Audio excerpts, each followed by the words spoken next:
Hello everyone, আসসালামু আলাইকুম।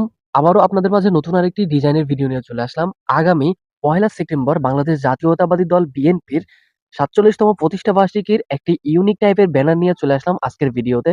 আজকের ভিডিওতে আপনাদেরকে একদম প্রফেশনাল এবং একটি ইউনিক টাইপের ডিজাইন দিয়ে দিব একদম ফ্রিতে, যেগুলো আপনারা ডাউনলোড করে আপনাদের নিজেদের মতো কাস্টমাইজ করে নিজেদের কাজে, নিজেদের প্রচারণার কাজে ব্যবহার করতে পারবেন। তো ভিউয়ার্স, আমাদের এই ডিজাইনটি ডাউনলোড করার জন্য অবশ্যই আমাদের ফুল ভিডিওটি কন্টিনিউ করতে হবে। কারণ আমাদের পিএলপি ফাইলের মধ্যে ৪ সংখ্যার পাসওয়ার্ড সেট করা আছে। ভিডিওর মাঝে, মাঝে ৪ টি পাসওয়ার্ড পেয়ে যাবেন। সেই পাসওয়ার্ডটি সংগ্রহ করে আমাদের ডেসক্রিপশনে থাকা লিঙ্ক থেকে পিএলপি ফাইলটি ডাউনলোড করে নিবেন। এরপর খুব সহজেই আপনারা আপনাদের ডিজাইনটি কাস্টমাইজ করে নিতে পারবেন। কাস্টমাইজ করার জন্য আপনাদের কিন্তু অবশ্যই একটি অ্যাপসের প্রয়োজন হবে। অ্যাপসটির নাম পিক্সেল ল্যাব। আপনারা জাস্ট প্লে স্টোরে গিয়ে পিক্সেল ল্যাব লিখে সার্চ করে সিম্পলি এই অ্যাপসটি ডাউনলোড করে নিবেন। তো আমি অ্যাপসটি ওপেন করে নিচ্ছি। অ্যাপসটি ওপেন করার সাথে, সাথে আপনাদের সামনে এরকম একটি পেজ ওপেন হবে। আপনাদের ক্ষেত্রে কালারটা অন্যরকম হতে পারে। আমার প্রিমিয়াম ডাউনলোড করা, এই কারণে এরকম কালার আসতেছে। তো আপনাদের নরমাল কালারটাই থাকবে। তো আমরা তো ডেসক্রিপশন থেকে আমাদের পিএলপি ফাইলটি ডাউনলোড করে নিয়েছি। তো এবারে অ্যাপসের মধ্যে এসে কিভাবে পিএলপি ফাইলটি ইনপুট করব? ইনপুট করার জন্য আপনাদেরকে চলে আসতে হবে উপরের 3 ডট বাটনে। অর্থাৎ উপরের এই 3 ডট বাটনে ক্লিক করতে হবে।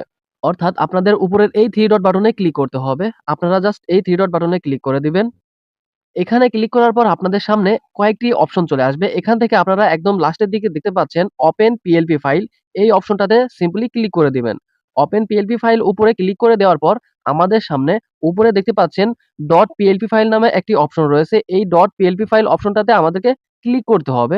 আমি সিম্পলি ক্লিক করে দিলাম। ক্লিক করার সাথে, সাথে কিন্তু আপনাদের মোবাইলে থাকা ফাইলটা ওপেন হয়ে যাবে। আপনাদের সেই ডাউনলোড করা ফাইলটা এখান থেকে দেখতে পাবেন। জাস্ট এখানে যদি হালকা স্ক্রল করেন তাহলে কিন্তু আমাদের সেই পিএলপি ফাইলটি এখানে আমরা দেখতে পাবো। আমাদের লিঙ্ক থেকে ডাউনলোড করা পিএলপি ফাইলটির নাম এখান থেকে বেছে নেবেন। দেন এখান থেকে ক্লিক করলেই কিন্তু আমাদের সেই পিএলপি ফাইলটি ওপেন হয়ে যাবে। তো আমি পিএলপি ফাইলটি ওপেন করে নিচ্ছি। তো আমি কিন্তু আমার পিএলপি ফাইলটি ওপেন করে নিয়েছি। ওপেন করার সাথে, সাথে কিন্তু আপনাদের সামনে এরকম একটি ইন্টারফেস চলে আসবে। অর্থাৎ আমাদের ডিজাইন কিন্তু আমরা এখান থেকে দেখতে পাবো। আমাদের ডিজাইনে কিন্তু বেশি কাজ করতে হবে না। জাস্ট আমাদের নিজেদের ছবি চেঞ্জ করব, আমাদের নাম চেঞ্জ করব এবং আমাদের স্থানীয় নেতার ছবিটা চেঞ্জ করব। তাহলেই কিন্তু আমাদের ডিজাইনটা আমরা ব্যবহার করতে পারবো। তো চেঞ্জ করার জন্য আপনারা কি করবেন? আপনারা জাস্ট উপর থেকে লেয়ার অপশনে চলে যাবেন। এখান থেকে দেখতে পাচ্ছেন লেয়ার অপশনটা আছে। এখান থেকে লেয়ার অপশনে চলে যাবেন। লেয়ার অপশনে চলে আসার পর আপনারা এখান থেকে যে ছবিটা এখানে রয়েছে, এখানে যে ছবিটা রয়েছে এই ছবিটা চেঞ্জ করার জন্য আমরা এখান থেকে এই ছবিটার উপর ক্লিক করে দিব। তো জাস্ট আমরা এই ছবিটার উপর ক্লিক করে দিলাম। দেন আবারও লেয়ার অপশনটাতে ক্লিক করে লেয়ারটাকে সরিয়ে দিলাম। তারপরে আপনাদেরকে জাস্ট এখান থেকে এই মাঝের অপশনটাতে ক্লিক করতে হবে। তো আমরা এখানে ক্লিক করে দিলাম। ক্লিক করার পর আমরা এখানে ১ম যে অপশনটা পাবো ওইটাতে ক্লিক করব। অর্থাৎ রিসিলেক্ট নামের যে অপশনটা রয়েছে আমরা সেই রিসিলেক্ট অপশনটাতে ক্লিক করে দিব। তো এই রিসিলেক্ট অপশনটাতে আমরা ক্লিক করে দিলেই আমাদের কিন্তু গ্যালারিতে নিয়ে যাবে। অর্থাৎ আমাদের ফোনের গ্যালারি ওপেন হয়ে যাবে। আর অবশ্যই আপনাদের গ্যালারিতে কিন্তু আপনাদের নিজেদের একটি ফটোকে ব্যাকগ্রাউন্ড রিমুভ করে সেভ করে নিবেন। তো আমি কিভাবে প্রফেশনাল ভাবে ব্যাকগ্রাউন্ড রিমুভ করি সেই প্রসেসটাও ভিডিওর লাস্টে দেখিয়ে দিব। আপনারা জাস্ট ওই প্রসেসটা অবলম্বন করে ভিডিওকে প্রফেশনাল ভাবে ব্যাকগ্রাউন্ড রিমুভ করে নিবেন এবং সেটা সম্পূর্ণ ফ্রিতে। তো ধরুন আমার ব্যাকগ্রাউন্ড রিমুভ করা একটি ছবি এখান থেকে আমি সিলেক্ট করে দিলাম। তো এখান থেকে আমি সিলেক্ট করে দিয়েই কিন্তু এখান থেকে ইচ্ছে মতো বসাতে পারবো ছবিটাকে। তো আপনারা এভাবেই বসিয়ে নিবেন। তো ছবিটাকে যদি রোটেট করতে চান তাহলে এই ক্রপ অপশনে চলে আসবেন। এরপর আপনারা এখান থেকে বিভিন্ন অ্যাঙ্গেলে রোটেট করতে পারবেন, সাইডও চেঞ্জ করতে পারবেন। তো এখান থেকে ধরেন এভাবে আপনাদের ইচ্ছে অনুযায়ী আপনারা বসিয়ে নিবেন। তো ধরুন আমাদের নিজেদের ছবি কিন্তু চেঞ্জ করা হয়ে গেল। এবারে আপনারা নিজেদের নাম কিভাবে চেঞ্জ করবেন? নাম চেঞ্জ করার জন্য একই প্রসেস অবলম্বন করবেন। এখান থেকে আপনারা চলে যাবেন লেয়ার অপশনে। দেন এখান থেকে আপনাদের নামটাকে সিলেক্ট করে দিবেন। তারপরে এখান থেকে এই অপশনটাতে চলে আসবেন। এরপর এখানে দেখতে পাচ্ছেন এডিট নামের একটা অপশন রয়েছে। এই এডিট অপশনটাতে ক্লিক করে দিবেন। তাহলে কিন্তু আপনারা এখান থেকে নামটাকে এডিট করতে পারবেন। তারপর আপনাদের নিজেদের নামটাকে এখানে বসিয়ে ওকে করে দিলেই কিন্তু নামটা চেঞ্জ হয়ে যাবে। তো এরপর আমাদের পোস্ট অর্থাৎ আমাদের ইউনিয়ন বা উপজেলা বা জেলা যে আ ইয়াগুলো রয়েছে ওইগুলো চেঞ্জ করতে হবে। ওইগুলো চেঞ্জ করার জন্য একই প্রসেস এখানে অবলম্বন করবেন।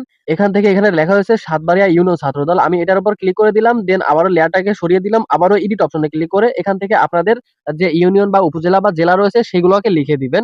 তো এভাবে আপনারা কিন্তু আপনাদের ব্যানারটা ডিজাইন করবেন।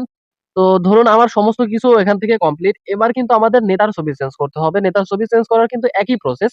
আপনারা লেয়ার অপশনে যাবেন। লেয়ার অপশন থেকে আপনাদের নেতার ছবিটাকে সিলেক্ট করবেন। দেন এখান থেকে আবারও মাঝের অপশনটাতে আসতে হবে। এরপর আপনাদেরকে রিসিলেক্ট অপশনে ক্লিক করতে হবে। একইভাবে কিন্তু আপনার নেতার ছবিরও ব্যাকগ্রাউন্ড রিমুভ করে নিবেন। তারপরে ওই ছবিটাকে সিলেক্ট করে দিলেই কিন্তু সেই নেতার ছবিটা এখান থেকে পরিবর্তন হয়ে যাবে। যেভাবে আপনারা দেখতে পাচ্ছেন, আপনারা সাইজ অনুযায়ী এখান থেকে বিভিন্ন রকম ভাবে করে দিতে পারবেন। তো আমি জাস্ট আপনাদেরকে দেখানোর জন্য কিন্তু একই ছবি বারবার ব্যবহার করতেছি। ওটা কোনো ব্যাপার না। তো আমাদের ডিজাইন কিন্তু মোটামুটি কমপ্লিট। আমাদের এই ৩ টা প্রসেসটা চেঞ্জ করলেই কিন্তু আমাদের ডিজাইনটা ব্যবহারের যোগ্য হয়ে যাবে। তো এখান থেকে ধরুন আমরা ডিজাইন তো করলাম। এবার কিন্তু সেভ করতে হবে। সেভ করার জন্য আপনাদেরকে কি করতে হবে? সেভ করার জন্য উপরে চলে আসবেন সেভ অপশনে। এখান থেকে একটি সেভ এর যে ইমোজি দেখতে পাচ্ছেন, অর্থাৎ যে আইকন দেখতে পাচ্ছেন সেই আইকনের উপর ক্লিক করবেন। দেন এখান থেকে সেভ অ্যাজ ইমেজ এই অপশনটাতে ক্লিক করবেন। সেভ অ্যাজ ইমেজ অপশনটাতে ক্লিক করে দিবেন। তারপরে এখান থেকে আপনারা কোয়ালিটি অর্থাৎ রেজোলিউশন বাড়ানোর জন্য এখান থেকে জেপিজির উপর ক্লিক করে দিবেন। ক্লিক করে পিএনজি অপশনটাতে সিলেক্ট করবেন। দেন নিচের অপশন থেকেও আপনারা এখান থেকে আল্ট্রা অপশনটা সিলেক্ট করবেন। তারপর এখান থেকে সেভ টু গ্যালারি অপশনে ক্লিক করলেই আপনাদের ইমেজ কিন্তু আপনাদের গ্যালারিতে সেভ হয়ে যাবে। জাস্ট আমি আপনাদেরকে দেখায় দেই। এখান থেকে পিএনজি দেন এখান থেকে আল্ট্রা বা আল্ট্রা এইচডি বা হাই মানে একটু হাই কোয়ালিটি করার জন্য আরকি। তারপর এখান থেকে সেভ টু গ্যালারিতে ক্লিক করলেই কিন্তু আপনাদের এই ডিজাইনটা আপনাদের গ্যালারিতে সেভ হয়ে যাবে। তো এই পর্যায়ে আপনাদেরকে দেখাবো কিভাবে ব্যাকগ্রাউন্ড রিমুভ করবেন। ব্যাকগ্রাউন্ড রিমুভ করার জন্য আমি একটি অ্যাপস ব্যবহার করি। এই অ্যাপসটি আপনারা গুগলে গিয়ে সার্চ করলে কিন্তু অ্যাপসটি পেয়ে যাবেন। অথবা গুগলে গিয়ে যদি সার্চ করেন পিক্সেল ল্যাব ব্যাকগ্রাউন্ড রিমুভ তাহলে কিন্তু তাদের ব্যাকগ্রাউন্ড রিমুভের অপশনও পেয়ে যাবেন। এখান থেকে জাস্ট রিমুভ ব্যাকগ্রাউন্ড এর উপর ক্লিক করবেন। তারপর আপনার ছবিটা এখান থেকে সিলেক্ট করে দিবেন।